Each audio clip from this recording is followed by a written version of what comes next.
onye nọ n'ọmahụ ihe kwesịrị ya, ọma ihe ga-adabara ya. That one alone were very big problem.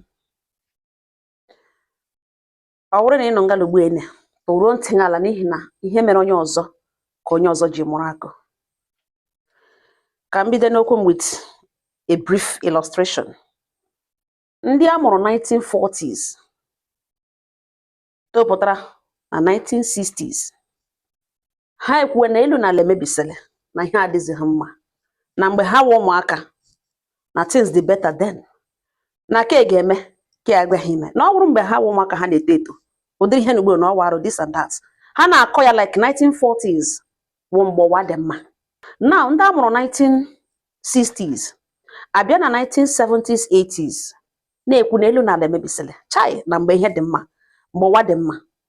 Ndị a mụrụ 80s ka ọ ga na-agbakelugbo ene mụ na nga abụọ nọ that na wow ụta ihe shiri mebie nnọọ n'ike na ngwa ngwa ụwa ọma ha lụrụ nga na ote even agbakọ ugbo abala ha ha kpe homogency.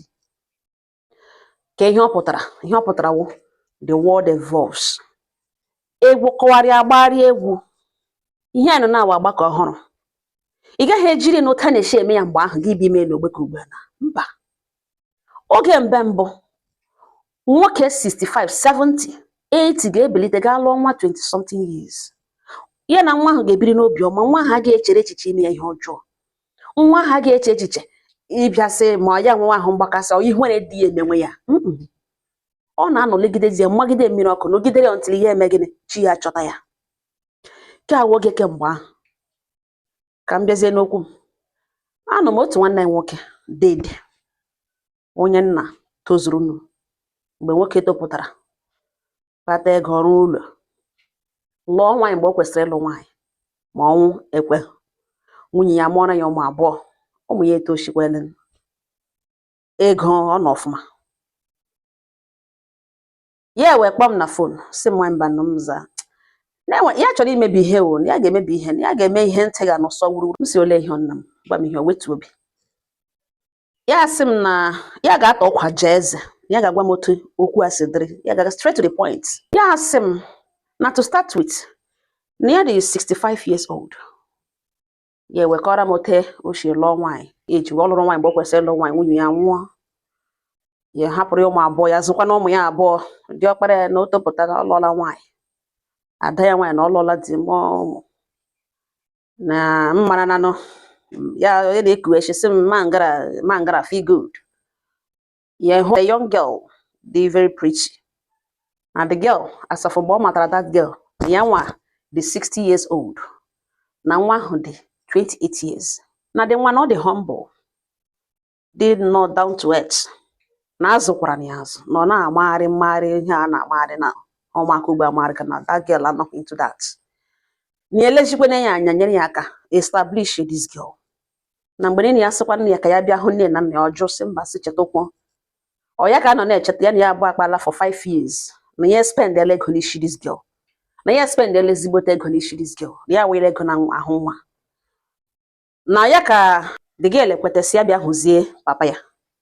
Ya ga ka ya hụgodo mpa the girl one on one ka ya bụ discuss. M si ya biko ewele iwe gbachita mba ka m ghọta ya, achọ m miss any point.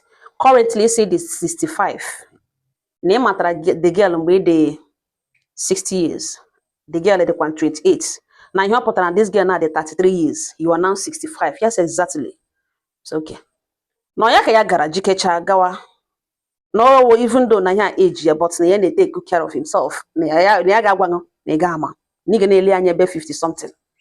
Na ya ka ya garutere dia me onwe ya introduce na mpa this girl nyere the highest mkparị ya na-enwetebe n'elu ụwa kemgbe nne na nna jiri mụ ya. Na eme onwe introduce gwakwa na the man how long ya na nwa ya na-emere na ihe 5 years. Gwakwa na ihe ndị emechara nwa ya na ihe niile ya mere nwa ya they have come a long way. Na ya na nwa ya kpekọrịtala o kwetele na ya bịa na ọhịa ya bịakwara ka ya eme onwe introduce ahụkwa ya for the first time. Ọ sị mpa the girl agwa ya si ya nna ya sị jụọ esi ya afọ ole ya gwa the man eziokwu ya nwere, ya gwa the man afọ ole ya dị.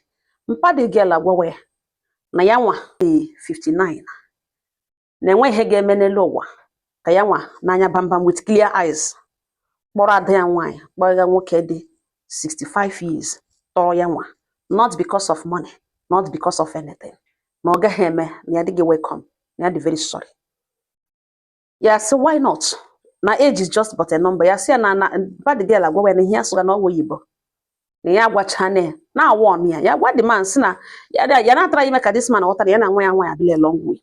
Na the man achọdị ihe nọ. The me this man the after war. Na ya agaghị na eme ọnụ aṅụ iyi na over his dead body. Na ya agaghị eme ya. Na ya enweghị ike ịkpọrọ nwa ya nwaanyị kpọga nwoke toro ya nwa. Na ya ga-eme ya. Na ya ga-alakpọ ụra ahụ ụra na ọ dị possible. Na ya dị sorry. Ya la that very day. Ya emekwa ya kpọkwa ka ya mara ma enwere otu esi change your mind. Na ihe ahịa battle gana na nwa mba nọ mza. Na ya dịkwa dangerous in a way. Okwu ekwulekwucha. M sị ya nna m ya sị to me, aga m asị mgbe Chineke chọrọ ịzọ mmadụ, ọ wụ otu ọ na-adị. Ị kerere ogologo ndụ. Ị kerere ogologo ndụ.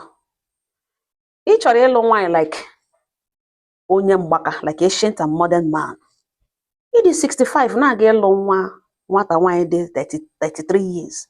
The age difference is too much. Ekwebele mmadụ ọrịa ihe asị age is just but a number. Ọwụhụ na-agbakọ ugbu a now. Na-aga ịbaga 70. Ya nwa abatazie na 38. Gị dịrịzie 70 years old. Ihe anyị kwuga na ọ dị humble, ọ dị ka ọzọ. Ihe kwere mmadụ onye na onye. By that time, old age abatala. Gị bidekwa ụkwara ndị agadi. Gị bide ike agwụ, enwe ihe ike agwụ. Ike agwụ gị mgbe this lady ka dị in her early 40s. Ike agwụla gị. Ema ihe na-akpọ companion. Companion. Nwoke 80 years. Nwunye ya feel na ike agwụla na ya ga-atali ahụ ha na ya tala ahụ ha ya tateli ya aka. Nwunye ya shi ya nke kwado n'ime ụlọ nwaanyị gụrụ ụzọ gushie. Ya wuru nwoke ya ga ọrịa agadi, ọrịa ụmụagha, ọrịa agadi, ọ ga-anọ nga ahụ nwụọ mgbe chi na-achọtabe ya. Ịmụ ọnụ ụmụ. I believe he needed now at least considering your age, he needed nwaanyị dị currently for 50 plus. Ị gawa na nwa ka dị ka nwa dị be 32 years while he is 65 presently. Or how many years ka ị ga-adịrị aja in for this lady before ike agwụ nke wọsawa ọwa? Aha agbakashiwazie ya. Ụfọdụ ihe even gịnị ya nwere ike n'ime ụlọ enwe ya ga-ama because ike gwụ dị mkpagwụ ya n'ọkpụkpụ ya n'aka. Enweghị ọmụ ọ ga-emezi. Ọ dịla helpless.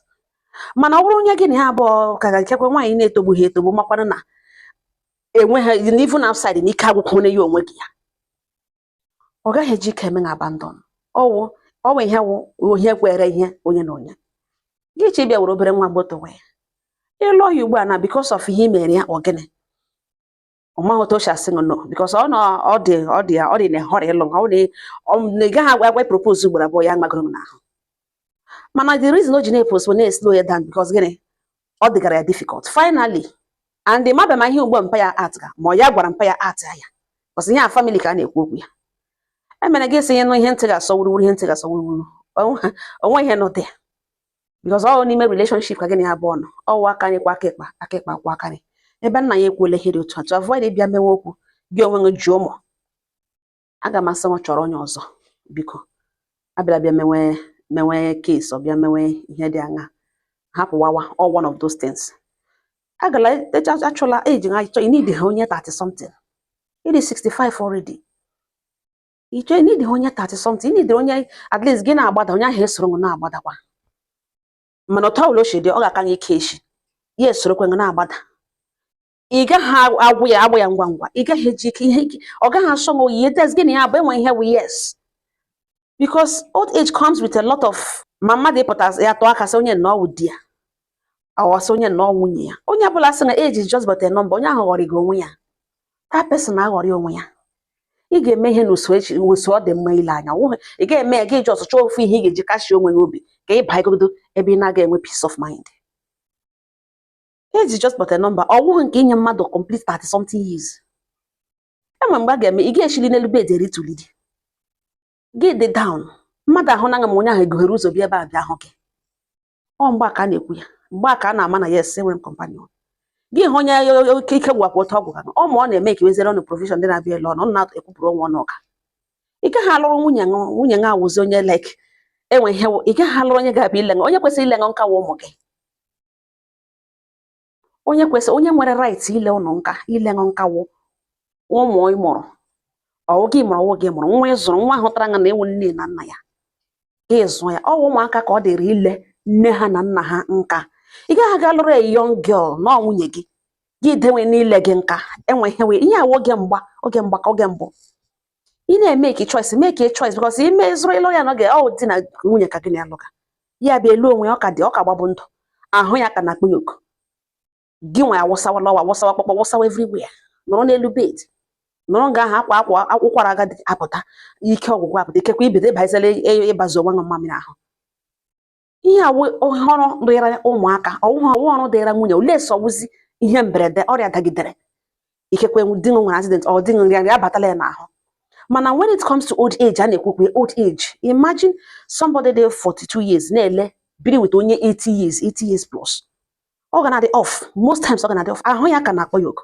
mana onye na-emeghị ike agwụla ya so nwanne m onye na-make choice consider a lot of things o nwere onye ọrụ nwa ọrụ ya enwere ọrụ nne na nna nwa ọrụ nwunye nwa ọrụ nna ị gaghị agaghị otu ụgbọelu gị wa agadi nwaanyị tekwa ịgbadana but because iji ego gị gaga lụrụ obere nwa young boy ịdị 50 years gị ga-akpọrọ nwa 25 years dewe n'ụlọ elo ahụ ka na-akpọte ntem ịdị 55 at 65 70 ike agwala m ema ihe a na-achọ dị inwe na ahụ mgbakachi gị akpọrọzie young boy akwana ka na-eli ọtọ n'ozie before mara ịwala ezigbote agadi nwaanyị need your help gị so this young boy na ọ nọrọ buwe mamịrị na ewu nwunye ya ọ ga-adaba ihe ọnwụ ụtọ ga-adịcha so enwe onye ihe kwere ihe na ihe nna anyị kwu ebe iji ụmụ abụọ dị ụmụ nọ there for you chozie somebody dịrị advance ọ edere so that ụnụ abụọ nọrọ ụnụ awọ companions ofu onye aga na-efili like na eji marriage zụrụ ya iji ele onwe nka ọ ga-awụ ọkụ people men like this a na-last n'oge ka ugbu a ọ bido ha lega bido ha egosi kwabago nya n'ime ụlọ gosi ụzọ ha ga-enye ya tọsa nwunye na ọjọọ so ha ihe nna room ebe ahụ edewere ha egosie ya enwe onye ga-ama nwaanyị ya na di ebe emega ya jọs ya gbapụta dele gosi ụzọ ebe ahụ 3 days ori iri ọṅụ mmiri ya jọs nwụọ n'ọnwụ chi ya onye datman gburu onwe biko mara ihe ị need as human being mara ihe ị chọrọ marakwanụ mgbe iji achọga ihe ahụ oge ka ugbu a dị iche na oge ka mbụ ụmụnne m ọhịa m si ma bịa gbotere ọnụ ngala udo dịrị ọnụ